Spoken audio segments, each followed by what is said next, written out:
नमस्कार दोस्तों, स्वागत है आप सभी का आपके अपने YouTube चैनल नेहा सिंह सासनी में। आज हम बात करेंगे हिंदी व्याकरण की यूपी टेट 2026 स्पेशल, जिसमें हम संधि, समास, कारक और अलंकार विद परिभाषा यानी उसकी डेफिनेशन के साथ पूरा कवर करने का प्रयास करेंगे, जिससे कि आपको अपने पेपर में बहुत मदद मिल सके। ठीक है, तो चलिए 50 अति महत्वपूर्ण प्रश्नों पर हम बात करेंगे यहाँ पे, जो आपको बार बार आपके यूपी टेट में मिलेंगे, यानी पहले प्रीवियस ईयर में पूछ चुके हैं। ठीक है, उन्हीं क्वेश्चन को हम यहाँ पूरे एक्सप्लेनेशन के साथ में देखेंगे। चलिए शुरुआत करते हैं। सबसे पहले हम देखेंगे संधि। ठीक है, संधि किसे कहते हैं? दो शब्दों के मेल को, दो वर्णों के मेल से होने वाले ध्वनि परिवर्तन को, वाक्य की रचना को या शब्दों की उत्पत्ति को। तो संधि क्या होता है? संधि है, इसका सही उत्तर होगा ऑप्शन बी, दो वर्णों के मेल से होने वाले ध्वनि परिवर्तन को हम संधि कहते हैं। चलिए नेक्स्ट क्वेश्चन, प्रश्न नंबर 2, लोक प्लस आलय का सही संधि रूप है। मतलब लोक प्लस आलय मिलकर क्या बनेगा? लोकालय, लोकालय, लोकालय या लोकेलय। तो सही उत्तर ऑप्शन ए, लोकालय, लोक प्लस आलय। ठीक है, प्रश्न नंबर 3, राम प्लस ईश्वर से कौन सा शब्द बनेगा? तो रामेश्वर इसका सही उत्तर होगा ऑप्शन बी। और संधि कौन सी होगी? ये गुण संधि। ठीक है, तो एक एक संधि का दीर्घ संधि, गुण संधि, यण संधि, अयाधि संधि, ठीक है, इनकी अलग अलग विशेषताएं कि हम इनकी पहचान कैसे करेंगे वो भी हम जानने का प्रयास करेंगे। प्रश्न नंबर 4, स्वर संधि की परिभाषा कौन सी है? देखिए, परिभाषा आपको हर एक संधि की पता होना जरूरी है, तभी आप उन्हें आराम से अलग कर पाएंगे, मतलब उनकी पहचान कर पाएंगे। तो स्वर संधि क्या होती है? ऑप्शन ए, व्यंजन के मिलने पर रूप परिवर्तन। ऑप्शन बी, दो स्वरों के मिलने पर रूप परिवर्तन। ऑप्शन सी, वर्णों का लोप। या ऑप्शन डी, उपसर्ग से युक्त शब्द। तो क्योंकि हम बात यहाँ किसकी कर रहे हैं? स्वर की, तो ऑप्शन बी इसका सही उत्तर होगा। दो स्वरों के मिलने पर जब किसी शब्द का रूप परिवर्तन हो जाता है तब हम उसे कहते हैं स्वर संधि। ठीक है, स्वर है तो स्वरों के मिलने पर ही होगा। प्रश्न नंबर 4, नर प्लस ईश से बनने वाला शब्द क्या होगा? नरेश, नरेश, नरीश या नरेश्वर। सही उत्तर होगा ऑप्शन ए, नरेश। ठीक है, प्रश्न नंबर 6, विसर्ग संधि में किसका परिवर्तन होता है? स्वर का, व्यंजन का, विसर्ग का या अनुस्वार का? विसर्ग संधि में हम किसका परिवर्तन करते हैं? क्योंकि संधि विसर्ग है तो ऑब्वियसली हम विसर्ग का परिवर्तन करते हैं यहाँ पे। ठीक है, प्रश्न नंबर 7, राजा प्लस इंद्र बराबर राजेंद्र। तो ये किस संधि से बना है? मतलब ये कौन सी संधि है राजा प्लस इंद्र में? गुण संधि, वृद्धि संधि, दीर्घ संधि या यण संधि? तो इसमें आंसर होगा ऑप्शन सी, दीर्घ संधि। प्रश्न नंबर 8, दुख किस संधि का उदाहरण है? अभी अभी हमने देखा। ठीक है, यण संधि, सवर्ण संधि, विसर्ग संधि या व्यंजन संधि। सही उत्तर होगा विसर्ग, क्योंकि दु के बाद में विसर्ग लगा हुआ है यहाँ पे। ठीक है, तो हम आसानी से पहचान कर सकते हैं विसर्ग संधि की। प्रश्न नंबर 9, शिव प्लस आलय से बने शब्द का सही रूप क्या होगा? शिवार्य, शिवालय, शिवाल या शिवालय। तो सही उत्तर होगा इसका ऑप्शन बी, शिवालय, विसर्ग नहीं आना है पीछे। ठीक, प्रश्न नंबर 10, व्यंजन संधि की परिभाषा क्या है? जब दो व्यंजन मिलकर रूप परिवर्तन करें, या फिर स्वर और व्यंजन मिलने पर जो परिवर्तन होता है उसे हम व्यंजन संधि कहते हैं। केवल व्यंजनों के मिलने पर ध्वनि परिवर्तन जो होता है उसे हम व्यंजन संधि कहते हैं, या किसी ध्वनि का लोप होने पर जो रूप परिवर्तन होगा। तो सही उत्तर क्या होगा? व्यंजनों के मिलने पर। देखिए, बहुत ज्यादा कठिन कुछ भी नहीं है। जब स्वरों के मिलने पर स्वर संधि का परिवर्तन हो रहा है, व्यंजनों के मिलने पर व्यंजन संधि का।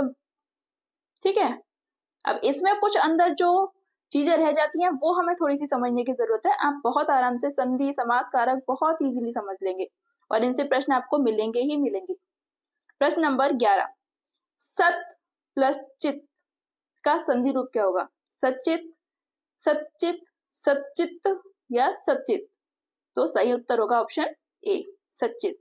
ठीक है, जब हलंत के बाद में कोई भी व्यंजन आ रहा है तो वहां पे वो शब्द क्या होता है? डबल हो जाता है, मतलब एक आधा और एक पूरा। ठीक, याद रखिएगा आप इसे।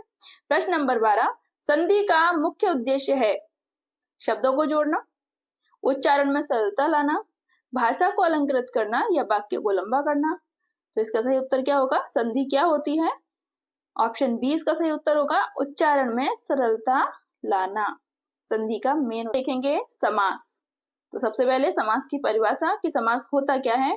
तो ऑप्शन ए, शब्दों को वाक्य में सजाना, दो या दो से अधिक शब्दों को संक्षिप्त रूप में जोड़ना, धातु से शब्द बनाना या कारकों का योग। समास क्या होता है? समास होता है ऑप्शन बी, दो या दो से अधिक शब्दों को संक्षिप्त रूप में जोड़ना, छोटा करना, उसे हम कहते हैं समास। प्रश्न नंबर नेक्स्ट, राजा का दरबार का समास क्या होगा? दरबार राज, राज दरबार, राजा दरबार। तो इसमें सही उत्तर आपको क्लियरली दिख रहा होगा, ऑप्शन बी, राज दरबार। और ये कौन सा समास है? ये तत्पुरुष समास है, क्योंकि इसमें पहचान देखिएगा का, राजा का दरबार, राज दरबार। नेक्स्ट, गंगा के समान पवित्र किस समास का उदाहरण है? देखिए यहाँ तुलना की जा रही है गंगा से, गंगा के समान, कर्मधारय, अव्ययीभाव, उपमान या बहुव्रीहि। तो इसका सही उत्तर है कर्मधारय, गंगा के समान पवित्र। रक्त चंदन किस प्रकार का समास है? बहुव्रीहि, कर्मधारय, द्वंद्व या अव्ययीभाव। तो रक्त चंदन क्या है? ऑप्शन बी इसका सही उत्तर है कर्मधारय। प्रश्न नंबर नेक्स्ट, राम और लक्ष्मण का संक्षिप्त रूप क्या होगा? राम लक्ष्मण, रामा लक्ष्मण, राम लक्ष्मणः, राम लक्ष्य। सही उत्तर होगा ऑप्शन ए, राम लक्ष्मण। द्वंद्व समास, राम और लक्ष्मण। देखिए यहाँ पे और का डिफरेंस आपको देखना है, जैसे अभी हमने तत्पुरुष में का देखा था। मैं कोशिश करूंगी एक स्पेशल वीडियो आपको इन सारे समास को बहुत शॉर्ट में, एक शॉर्ट वीडियो में समझाने का प्रयास, जिससे कि आपको एक बार में क्लियर हो जाएंगे कि कौन से समास की पहचान क्या होती है। ठीक है, प्रश्न नंबर नेक्स्ट, बहुव्रीहि समास की परिभाषा है जिसमें कोई एक शब्द प्रधान हो, जिसमें व्यक्ति वस्तु का बोध न होकर किसी अन्य का बोध हो, जिसमें दोनों शब्द समान हो, जिसमें उपसर्ग जुड़ा हो। तो बहुव्रीहि क्या होता है? बहुव्रीहि समास होता है जिसमें व्यक्ति वस्तु का बोध न होकर किसी अन्य का बोध हो, उसे कहते हैं हम बहुव्रीहि समास। प्रश्न नंबर 20, नीलकमल किस समास का उदाहरण है? बहुव्रीहि, तत्पुरुष, कर्मधारय या अव्ययीभाव। तो नीलकमल सही होगा कर्मधारय। प्रश्न नंबर नेक्स्ट, जहां सूर्य न पहुंचे बराबर अंधकार, यह किस समास से संबंधित अर्थ है? बहुव्रीहि से, तत्पुरुष से, द्वंद्व से या अव्ययीभाव से। सही उत्तर होगा ऑप्शन ए, बहुव्रीहि। प्रश्न नंबर नेक्स्ट, एक बार शब्द में कौन सा समास है? कर्मधारय, अव्ययीभाव, बहुव्रीहि या द्विगु। तो इसका सही उत्तर होगा ऑप्शन बी, अव्ययीभाव। नेक्स्ट, प्रश्न नंबर 23, पुस्तक का प्रेमी बराबर पुस्तक प्रेमी किस समास से बना है? तत्पुरुष, बहुव्रीहि, द्वंद्व या कर्मधारय। सही उत्तर होगा ऑप्शन ए, तत्पुरुष समास। प्रश्न नंबर नेक्स्ट, दिन रात में कौन सा समास है? कर्मधारय, द्वंद्व, बहुव्रीहि या अव्ययीभाव। सही उत्तर होगा इसका ऑप्शन बी, द्वंद्व समास। ठीक है, नेक्स्ट, समास भंग का अर्थ है शब्दों को संक्षिप्त बनाना, संक्षिप्त शब्दों को अलग अलग करना, धातु से शब्द बनाना या कारक निर्धारित करना। सही उत्तर क्या होगा इसका? संक्षिप्त शब्दों को अलग अलग करना। समास भंग, भंग करने का मतलब क्या होता है? भंग मतलब अलग। प्रश्न नंबर 26, महापुरुष का समास किस प्रकार का समास है? तत्पुरुष, द्वंद्व, कर्मधारय या बहुव्रीहि? कर्मधारय। महापुरुष मतलब पुरुषों में महान, एग्जाम्पल दिया जाता है श्री राम का। ठीक है, तो ऑप्शन सी उत्तर होगा, कर्मधारय। अब हम देखेंगे कारक। कारक क्या होता है? कारक किसे कहते हैं? शब्दों की उत्पत्ति को, क्रिया और संज्ञा के बीच के संबंध को, धातु से बने शब्द को या वाक्यों के भेद को। तो इसका सही उत्तर होगा ऑप्शन बी, क्रिया और संज्ञा के बीच में जो संबंध होता है उसे हम कहते हैं कारक। नेक्स्ट, राम ने सीता को फूल दिया। राम कौन सा कारक है? कर्ता कारक, कर्म कारक, करण कारक या संप्रदान कारक? तो इसका सही उत्तर होगा कर्ता कारक। पता चल रहा है हमें? ठीक है, तो इसकी एक बहुत अच्छी सी पहचान भी होती है अगर आपको पता हो। कारक आप एक बार में सारे कंप्लीट कर सकते हैं, एक बार में आपको याद हो जाएंगे। अगर आपने देखो पढ़े हो, अगर नहीं भी पढ़े हो तो मैं आपको एक उसमें बता दूंगी इन्हें। इनकी बहुत सिंपल सी पहचान होती है। कर्ता ने, कर्म को, करण से, संप्रदान के लिए, अपादान से अलग होने पर, संबंध, काकी के, नानी ने, दादी ने। मतलब कर्ता ने, जहाँ पे ने पूछा जा रहा है किसके लिए? राम के लिए, राम ने तो कर्ता हो गए। अगर यहाँ सीता के लिए पूछा जाता सीता को, कर्ता ने कर्म को, तो यहाँ कर्म कारक हो जाता। ठीक है, करण से, जिसके पीछे से लगा हुआ, अगर उसके लिए पूछा तो यहाँ कर्ण कारक हो जाता। संप्रदान के लिए, जब के लिए शब्द यूज होगा और उसके लिए पूछा जाएगा उसके पीछे, तो उसे बोलेंगे हम संप्रदान कारक। अपादान से अलग होने पर, पेड़ से पत्ता गिरा तो पत्ता क्या है? संप्रदान कारक। अलग, कोई चीज अलग हो रही है किसी से, तो वहां हो जाता है आपका संप्रदान कारक। ठीक है, और संबंध, आपस में जहां संबंध शो कराता है, ठीक है, वहां होता है हमारा संबंध कारक। तो कारक बड़े सरल हैं, आप एक बार में याद कर लेंगे सारे। चलिए पहले हम कुछ एग्जाम्पल देखेंगे इसके। मैंने पानी से हाथ धोए, अभी मैंने आपको बताया कर्ता ने कर्म को करण से, पानी से किस कारक में आएगा? पहचान कर सकते हैं आप? करण से। बहुत सिंपल है ये सारे कारक। प्रश्न नंबर 30, अपादान कारक की परिभाषा क्या है? जिससे अलगाव प्रकट हो, जिससे क्रिया होती हो, जिस पर क्रिया हो, या जो क्रिया का कर्ता हो। तो अपादान के लिए मैंने बताया ना, संप्रदान के लिए अपादान से अलग होने पर, मतलब जहां कोई चीज एक दूसरे से अलग हो जाए, वहां होता है अपादान कारक। पेड़ से पत्ता गिरा तो अपादान कारक आएगा। ठीक है, तो यहाँ क्या हो जाएगा? ऑप्शन है अलगाव। दो वस्तुओं, चीजों, किसी भी के बीच में जब आपको दूरी दिखेगी, वहां से बिल्कुल अलग हो जाएगा वो, वहां पे आपका संप्रदान कारक आ जाएगा। प्रश्न नंबर नेक्स्ट होगा, वह घर में बैठा है। घर में किस कारक में आएगा? अधिकरण। शिक्षक ने छात्रों को पुस्तक दी। छात्रों को किस कारक में? शिक्षक ने, कर्ता हो गया शिक्षक। कर्म को, तो यहाँ कौन से आ जाएगी? कर्म, संप्रदान, करण या अपादान? तो यहाँ सही उत्तर है संप्रदान। शिक्षक ने छात्रों के लिए पुस्तक दी, यहाँ पे इसका अर्थ सही आना चाहिए, ये छात्रों के लिए, उस सेंस में यहाँ पे संप्रदान इसका सही अर्थ दिया हुआ है। प्रश्न नंबर 33, बालक ने चित्र बनाया। चित्र किस कारक में है? कर्म, करण, संप्रदान या अधिकरण? सही उत्तर होगा कर्म। यानी अब देखिए यहाँ पे कुछ सेंस अपने आप लगाने होते हैं, इसलिए ये संप्रदान आया ऊपर। बालक ने चित्र बनाया, अब हमें ये अपने आप मानना होगा कि बालक ने चित्र को बनाया, तो चित्र हो गया यहाँ पे कर्म। गुरु से शिक्षा ली। प्रश्न नंबर 34, गुरु से कौन सा कारक है? संप्रदान, करण, अपादान या अधिकरण? तो इसका सही उत्तर क्या होगा? अपादान। यानी गुरु से आपने शिक्षा ले ली, वापस नहीं करनी है आपको। नेक्स्ट, प्रश्न नंबर 35, करण कारक की परिभाषा क्या है? जिससे क्रिया संपन्न हो, जिसके लिए क्रिया हो, ऑप्शन सी जो क्रिया का कर्ता हो, या ऑप्शन डी जिस पर क्रिया हो रही हो। तो इसका सही उत्तर होगा जिससे क्रिया संपन्न हो। इसकी पहचान क्या थी? करण से मतलब के द्वारा, उसके द्वारा कोई काम हो रहा है है ना, जिससे क्रिया हमारी संपन्न हो रही है उसे हम कहते हैं करण कारक। प्रश्न नंबर 36, माता ने पुत्र के लिए आशीर्वाद दिया। पुत्र के लिए कौन सा कारक होगा, पहचान करें आप। संप्रदान, कर्म, करण या अधिकरण।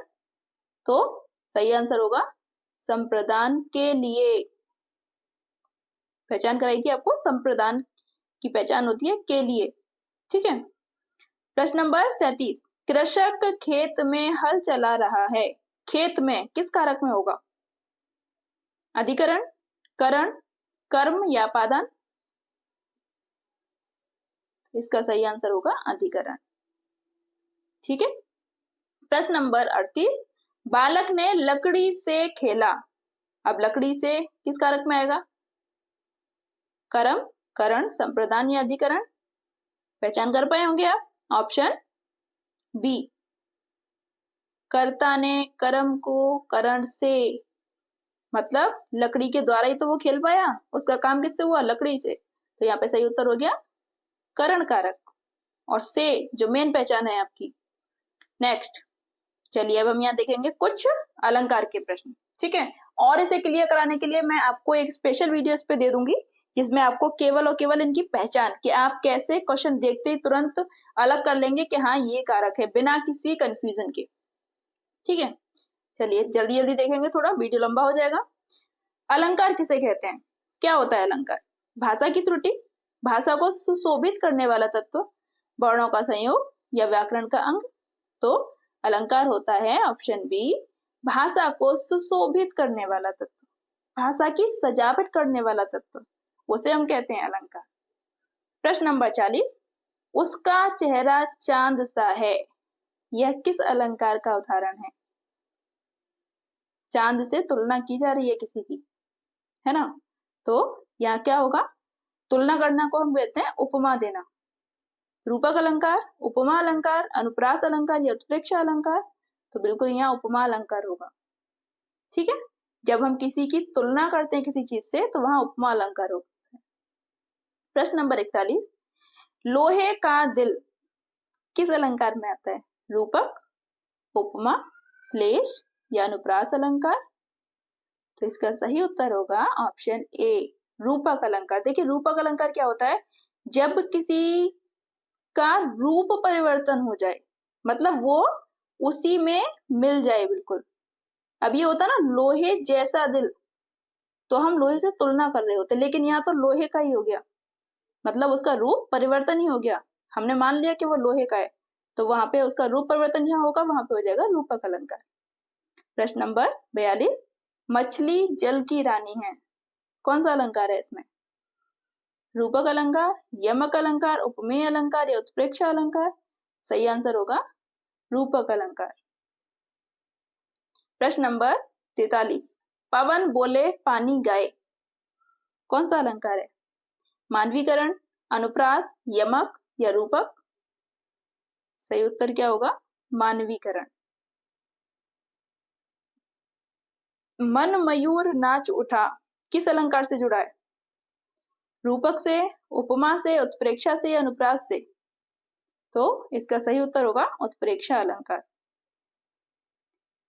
प्रश्न नंबर 45, अनुप्रास अलंकार की परिभाषा है, एक ही अक्षर का बार बार प्रयोग, कल्पना द्वारा उपमा, एक शब्द के अनेक अर्थ, या ऑप्शन डी वस्तु को मानवीय गुण देना।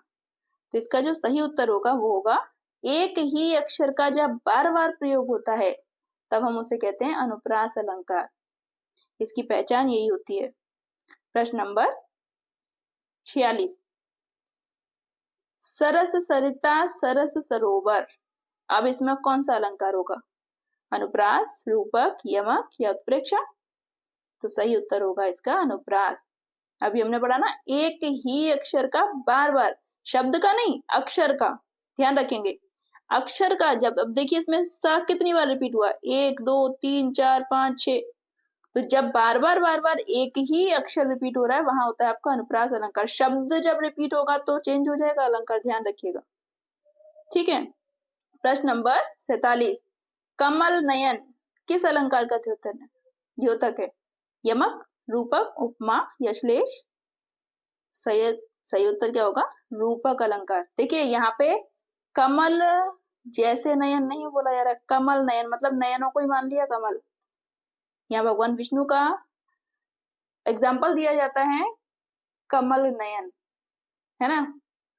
तो यानी उनके नयन जो है वो कमल हैं, कमल के समान नहीं है। कमल के समान होते तो यहाँ क्या हो जाता? उपमा अलंकार हो जाता। ठीक है, चलिए नेक्स्ट प्रश्न नंबर 48। श्लेष अलंकार की परिभाषा है शब्दों का लोप, एक अर्थ से अनेक अर्थ ग्रहण होना, अनुप्रास का प्रयोग होना या कल्पना द्वारा वर्णन करना। तो कल्पना होती है आपकी उपमा में, अनुप्रास की पहचान आप कर चुके हैं ऑलरेडी। ठीक है, श्लेष क्या होता है? एक शब्द से अनेक अर्थ ग्रहण होना, उसे कहते हैं श्लेष अलंकार।